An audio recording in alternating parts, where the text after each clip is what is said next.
Well, it's the 25th, which means it's time for another edition of Christmas Is. We're so glad that you've joined us today. Once again, we have Brooke, Richard, and Leanne, and we're glad to be here today to talk with you about Christmas is coming. Oh, that's a phrase you hear parents talk about a lot and threatening their children. You better behave. Christmas is coming. Santa's coming.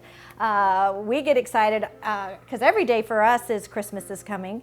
But we have a unique experience called Christmas is Coming, and it is a mobile expression of Christmas dreams. So what we have done is we have taken a trailer that we bought for $1 from Cisco Foods, and we gutted it, and we created 3 experiences inside. So the first third of the trailer is a kitchen. It's Mrs. Claus's kitchen, and the kids get to come in and make cookies with her. The second portion is a tinker shop where they get to make a toy, and then the third section of the trailer is Santa's man cave. But we could sit here and tell you about it, but it's not nearly as good as seeing it. So we want to show you a little girl's experience as she went through and experienced all that Christmas is Coming had to offer. So let's show you that.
Are you crying? Was that precious? Can I just say she did not want to let go of Santa. When she ran in there and that big old bear hug, we see a lot of cool things happen in that trailer. So we get to take it to Advent Health. We were down there for a week in December.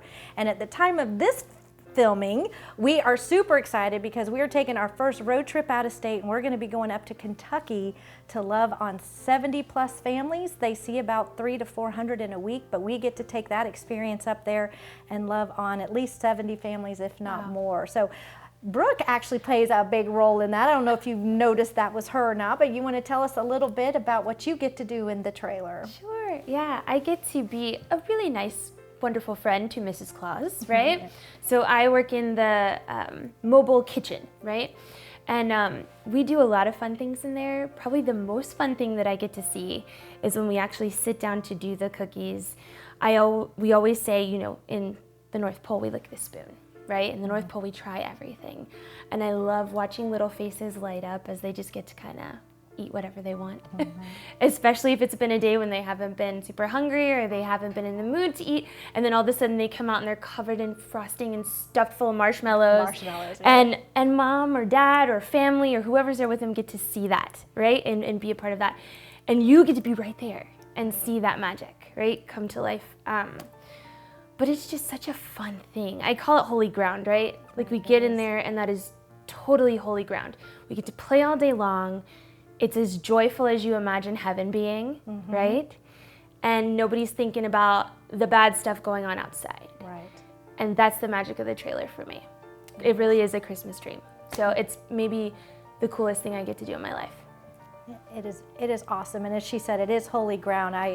The couple trips that we got to take into the NICU is when God really made that obvious to me that these are some pretty dark times that these families are facing, and for them to invite us into that for a moment. And as a cast, we're always fighting back tears, and we always are good to tell each other, we can't worry about what's happened beforehand. We can't worry about what's going on when they leave our trailer.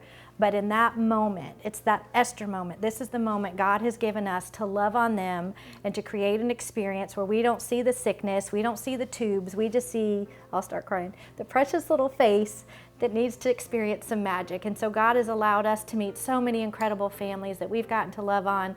We've had people from all faiths come through that are just, they want to celebrate Christmas because, when your kid is facing some life-threatening illnesses and you're unsure of the future, it's never a bad time to start believing in magic and the hope of Jesus. And so we get to be a huge part of that.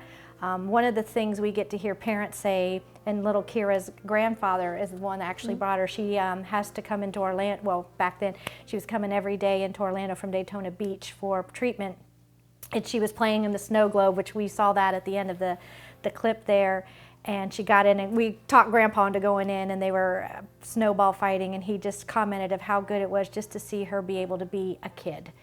Because in so many of these children's lives, they are facing big people problems and little bodies and trying to process that with little minds. And so to just give them a moment to play and laugh and create is awesome. And so if you are wanting to be a part of that, you can contact us at christmasdreams.org. Of course, if you want to give money to help that happen, because one of our big dreams is we want to take those experiences that are in that trailer, and we have a themed resort that we want to blow out, which is why he has to help us raise money to build a resort where these families would come and spend a few days with us in that magical North Pole. So again, we love to see you. Check us out online, and until next time, we'll say Merry Christmas. Merry Christmas. Merry Christmas.